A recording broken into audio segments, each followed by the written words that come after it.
traffic has gotten larger. We've got more traffic on the road than we had ever before. So what happens, that one's at the end, so we'll do this. Okay, yeah. So what is happening is when the roads, when we go over them, there's a flex. And you can't see it with the naked eye, and there's a particular instrument that the county engineers use to measure that flex in that road. And when you go over an asphalt road, they will flex. That's the purpose of an asphalt road. One good thing about asphalt compared to concrete is it is 100% recycled. So we have two options when we do asphalt road. We go in and we grind off perhaps an inch, 2 inches. We'll make everything nice and smooth and level again. And then we have two options after that. Option after that is we can do an asphalt overlay, which would be probably a 3-inch and another 3-inch layer. And that will be packed down into layers. So that's all on it. Another one is called a cold in place. So cold in place is where they basically take a very large machine, and it's fantastic to watch this machine. It just mesmerized me because I need the machinery. But anyway, it goes and it grinds the asphalt off. And as this asphalt is ground off, it is brought up into this machine and is mixed with a new foamy emulsion. And that emulsion is really foamy. It's at a lower level of heat though, and it mixes with the asphalt, the old asphalt. And what it does then is it spits it out the back and lays it all down nice and smooth. The packers come in and will pack this down. The road, the only difference between cold in place and hot mix asphalt is the time that the roads are going to be closed. With cold in place, it has to be cold, it has to be closed for a longer time because the moisture contents in that has to reach a certain level. And when it's reached a certain level, then we can go in and put a new layer of asphalt on the top of cold in place.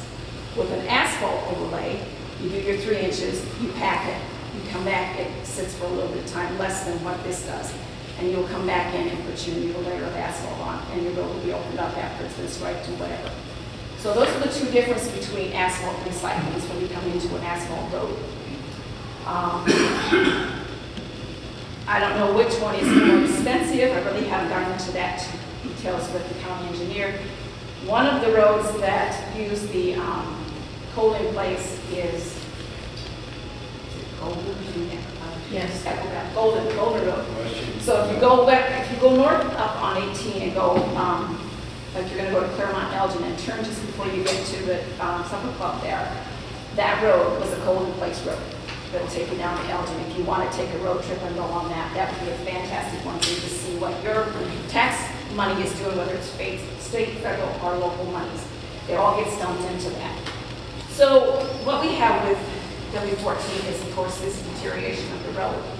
And that happens because we get cracking in the road, that flexing. When we get that cracking in the road and it's not gotten sealed up the proper amount of time, you get water that filtrates down in between there, and then you get this.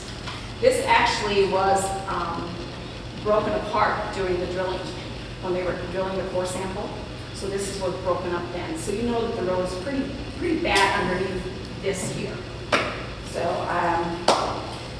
I think the takeaway is that really we haven't invested in these asphalt roads since 1972 and 1978. Right. So our engineer has pointed that out to us, and of course we haven't all been on the board since then either, but we agree with them that we're going to need to do something, and we're right now looking at possibly bonding for maybe $5 million to try to get some of these roads done. Obviously we can't address every issue that there is, but it would help move up some of the other projects. We have a number of projects on our 5-year plan that we would like to do, but there's no money. There's just no way, because we know what we're going to get in Department of Market road funding, and it's just 1.2 million. So I guess right now that's kind of where we're at. I don't know if you have anything else you want to add, or we've been asked several times, so what do you do with the gas tax money that was just approved a few years ago? Fayette County gets a little over $700,000 in gas tax monies, and that's barely enough to do a new bridge, barely enough. So you can see that when we're doing a mile of asphalt, I think we've got like 27 miles that we'd like to do with this bonding that we'd like to. You know, it doesn't go very far. Road money doesn't go very far. And it isn't going to get any cheaper to do a road. So to put it off and not be proactive in getting things done that need to be done like this is irresponsible of us as supervisors. Although we will get the backlash when we get your tax statement, as we always do. So we would really like you to maybe be advocates for us in a way, to go out and help people understand that their money is being used responsibly to continue to make you a mobile society and have good roads, good bridges that you can drive on and cross over. I think right now we're also looking at having a public meeting so that we can explain, we can have the engineer there and he can explain also how we got to where we are, what needs to be done. We haven't gotten to the point where we've set up when that'll be, but it would be probably either later this month or in August.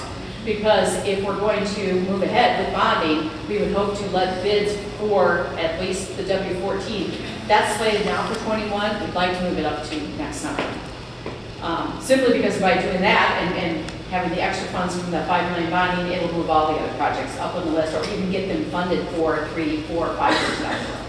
So that's kind of our plan, and we would encourage you to attend that public meeting when we set the date. We'll be letting all of the media know. I know that Chris Deepak was at our meeting last week too, and I think he's got a story, and I assume he'll share it with you guys too, about what Joel spoke on as well. So you should have a little reminder story in the paper that sort of spells out some of the other facts and figures that we went over kind of quickly.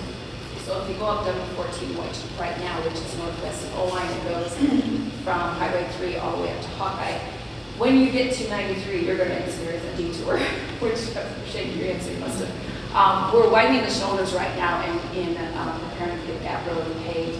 The culvert extensions will be another $600,000 from just south of Hawkeye all the way down to Highway 3. So we're putting $600,000 in culvert extensions, some new culverts in there, and then building asphalt. And the reason we're widening the shoulders is for the farm traffic. You know, just the road itself won't necessarily be a lot wider, but the problem is that when the farm traffic is right in that edge, it's always crumbling, it's always breaking it up. So by widening the shoulder, allowing them to have more room to get that whole, tire out there, hopefully it saves our shoulders a little bit too where the asphalt is. That's the engineer's theory anyway. So. And we've been working on the gravel, so that's been quite a challenge this year. Yes, that has to be on the rest of that issue. Well, it's the worst I've seen in 27 years I've been there. It's really been a challenge this year. And it's not just Fayette County, it's all over. We have 6 county meetings, with our Northeast contingent, and it's the hot topic every time we have a 6 county meeting has been the gravel roads and all these boils just haven't gone away this year, and a lot of it has been drainage and the water not having a place to go. But I guess we're all working through it, and as a result, some of the spray patching, for the potholes, that's been put off, but they're back at it. I saw them this morning, the crews are out, so hopefully, Joel said by fall, he hopes to have all the spray patching done, but it might be sooner than that, if it doesn't rain.